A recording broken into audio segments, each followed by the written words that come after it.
was that beautiful. Beautiful, beautiful, beautiful. Sacred. Wow. Last week I mentioned that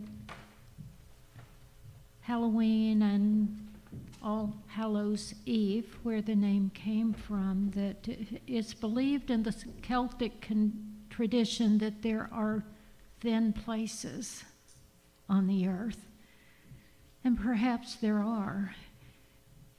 I think we just felt a thin place right there. That's how it feels. Where you go, you can go. They believed and taught that there are certain places on the earth where you can go where the bridge between here and the ever after is thinner. The veil is thinner, and you can move through much easier. And as I've grown through time and places, I've become to understand that certainly there are places on earth where you can do that. You're standing someplace, the beauty is so great. You just don't know if your human body can contain it. And like this, the music is so profound and touching. You're not certain your body can contain it. So we're here today to follow up on what I talked a little bit about last week, and that was, and I was going to correct my slide. I had the wrong sizing on my slide, and then I was going to look at it this morning, and I didn't. That has divine attributes. Just know that that's what it means. I had the wrong sizing. I change slides sometimes. I try to get them. They are compiled generally on Friday and Saturday, and Shelby does a great job of preparing the PowerPoint slides, but I like to do my own. I find it to be very creative, and it's just something I enjoy doing. And I sort of put a deadline on it for myself, though, that by Friday I really need to get those to her. And then sometimes by Sunday morning I've changed them. And do you ever have that feeling that you, time is moving so quickly? Sometimes I'm not even certain if I'm the same person I was yesterday. Do you ever have that feeling? How quickly time is moving, and how quickly we seem to be evolving spiritually and becoming those who we admire. The more we admire those traits, I think the more we take them on. I chose a few photos for this slide because it was some people that spoke to me. Thich Nhat Hanh, Maya Angelou. There's Thoreau. Emily Cady. She was in the New Thought movement. She wrote the book, Lessons in Truth, actually, that a lot of unity teachings have been based upon. Gandhi. Everybody knows Gandhi. And we know Jesus of Nazareth, certainly, and the Buddha.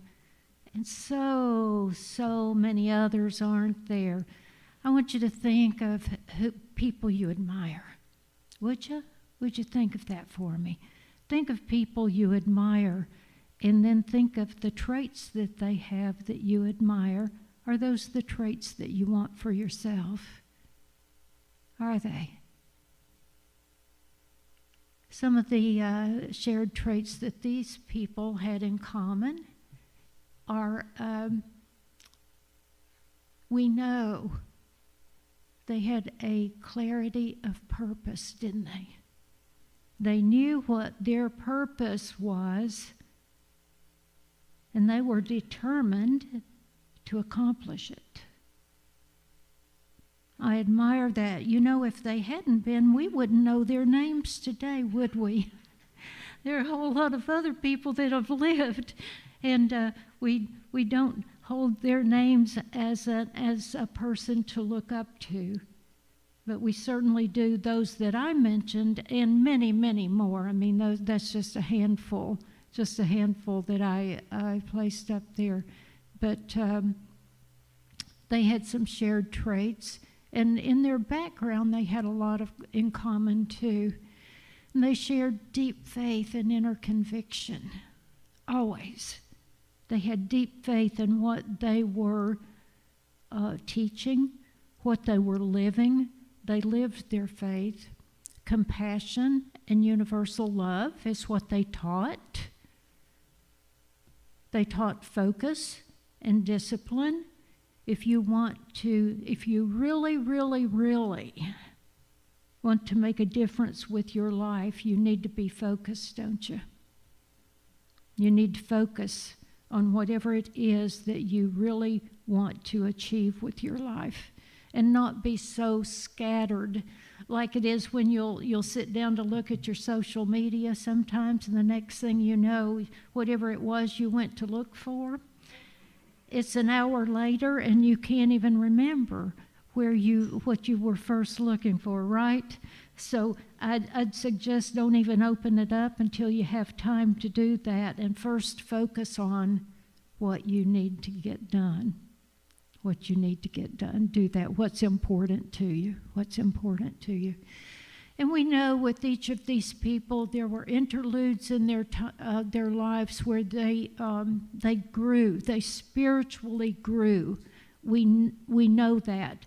And we know that they had to go inward. They had to, for their spiritual growth. And that's one thing we've been concentrating on here for at least a year, is we've been working on our spiritual awareness and recognizing those things in ourselves, like those fears we talked about last week. Those fears we talked about. There's a book that I may recommend to you, and I'm still looking at it. It's called The Poisoned Arrow. And it was written about actually a Buddhist parable, but the book has been written by Don Miguel Ruiz Jr., and his father is the one that wrote the Four Agreements. And so it's in the Toltec style, but the idea is, and I wish I'd thought of it last week, but I didn't, is that the arrow has poison on it, just like an event in our life where we're pierced by an arrow. You've been pierced by an arrow. You pull the arrow out, but the problem is it had poison on it. And the poison is the fear that's left behind. And it will poison your life until you get rid of it. And that fear can be a resentment, it can be guilt, it can be bitterness, it can be regret, it can be anything that is not a positive thought or feeling, and it is poisoning your body and your spirit, your mental attitude is poisoning you all over. So the sooner you can get rid of that poison, the better. I'll get more information about that book to you, but I think it would make an excellent, excellent book study if people wanted to take that on sometime. But each of these people that I mentioned, each and every one of them took a time out for reflection. We certainly know that the Buddha did that, didn't he? He left his life. He was a prince. He had it all. As a matter of fact, he'd been so protected, he didn't even know that there was suffering in the world until he came of age and he was allowed to go outside, and he thought the world was perfect. And he saw the suffering and the poverty, and he just couldn't believe it. And so he needed to understand this, so he spent years under the Bodhi tree in reflection, coming to understand how to find God in the midst of all this suffering. So he did a lot of inner work. Jesus, we do know that there are, from the time he was 12 till he was 30, there's no written account of his time. A lot of people have guessed. They've wanted to know. Did he go to India? Perhaps he went over to Britain and was exposed to some of the Celtic teachings at that time. Maybe he went to Africa. There's a lot of speculation, or Egypt. There's a lot of speculation about what Jesus did with those 18 years. That's a long time, but nobody knows. They're speculating. I speculate that he was deepening his spiritual awareness, and his connection to God is what he was doing. And it takes time. It takes time to do that. Each of them had something in common. They had their focus and their discipline. We can take the life of Gandhi, and we know that he left his homeland and moved to South Africa so that he could be exposed to all of the suffering there. And there was a lot. Bigotry, racism, and he stood up for that, and that became his life's focus. And that's why he's known to us now. It's because of his dedication and his focus and discipline. Maya Angelou, we know that she went through a deep and troubling time when she was trying to escape the limits of her early lifehood and wanting to reach out with love and step out around these limitations of racism and all the things that were rampant at that time in her young life. And she did. She spent years in deep reflection in getting over that. And then she had the courage to say, no, this doesn't work for me. She had the courage to say, no, that's okay if that's the way you want to live, but that won't work for me. She stood up for what she believed in. That takes a lot of courage when you're speaking to people that you love. You don't want to insult them, but you need more. You want more for your life. She had a lot of courage. She had a lot of dedication. She had a lot of talent. And that's why we know of her today, right? So they had this commitment to their inner transformation. They went through years of this transformation. They spent hours, years developing that inner awareness, their acceptance of their higher power, their divine intelligence, merging with that and living from that higher place. That's easier said than done. Have any of you had any conversations lately where there was someone else with an opposing viewpoint? How did you handle it? Did it trigger you? Did you want to say something back in retaliation? I was speaking with someone not too long ago. It reminds me of that. And he had lovingly wanted to say something to a friend and said it, he thought, in the most loving way he could. Well, the friend didn't take it that way at all. And instead of saying, thank you, I don't agree with that, but I appreciate it, instead the friend was triggered.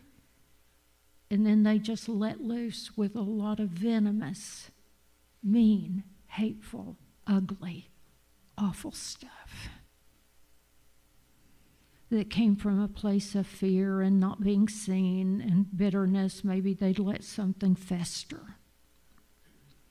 So that's what we don't want to do. We want to live our lives so we're not triggered, to let that ugliness come out. But there again, we have to work to get rid of that poison, don't we? And if that poison isn't in you, you can't be triggered to spew it out on someone else, can you? If you've done the inner work to get rid of that. So we have the attributes that I think that someone who's attaining a higher power, divine intelligence, they see God themselves as being, God as being infinite and eternal, boundless, loving. God's a loving God, not a punishing God. Unconditional love is the essence of God.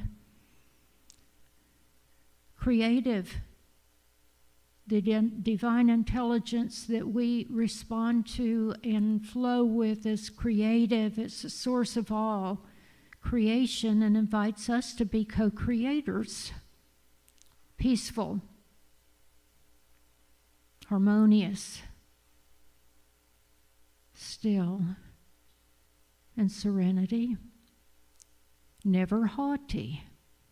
Does everybody here have humility? You're never haughty? Looking down on someone else? Yeah. Yeah, haughtiness is not a divine attribute. And none of the people that I spoke of earlier were haughty, were they? Never. Never. Omnipresent within us and all around us.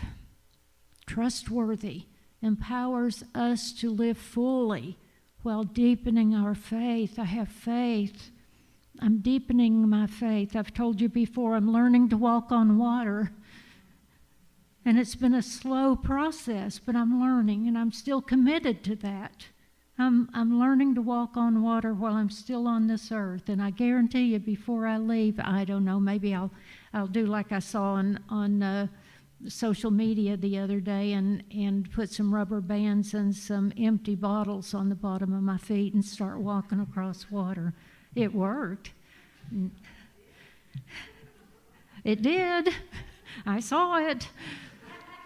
But that's not what I'm talking about. I don't cheat. I don't cheat. I don't cheat. It's like when I'm walking and, you know, those lucky pennies that I find out around when I'm walking, I won't cheat. I don't pick up the pennies my husband strews everywhere. If I did, I'd have $1 million, I guess. But he'll tempt me sometimes with some money he's got thrown around, you know, in his truck, and I'll get in. And, well, you can take that if you want it. No, I'll say I don't cheat.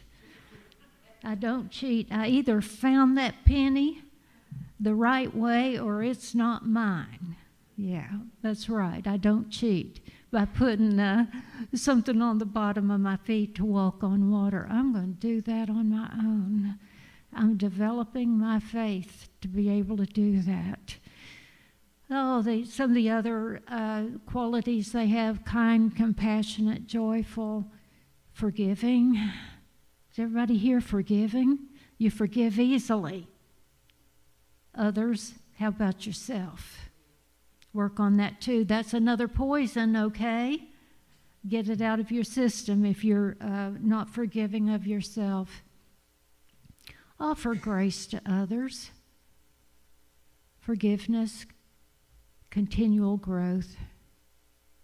Authentic. Be authentic.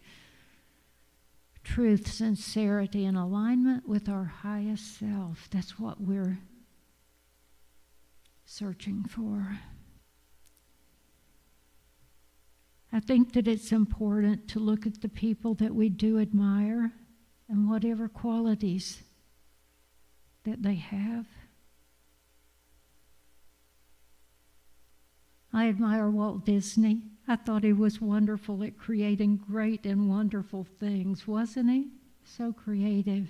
Musicians, all the musicians here, I admire you so. I'm so thankful for you, and you're following your calling, doing what you do. We're grateful for that. We're grateful for each and every one of you that's come here today, and I would just remind you of some of the things I've said this morning before I close. And that is, whatever you say it with your heart.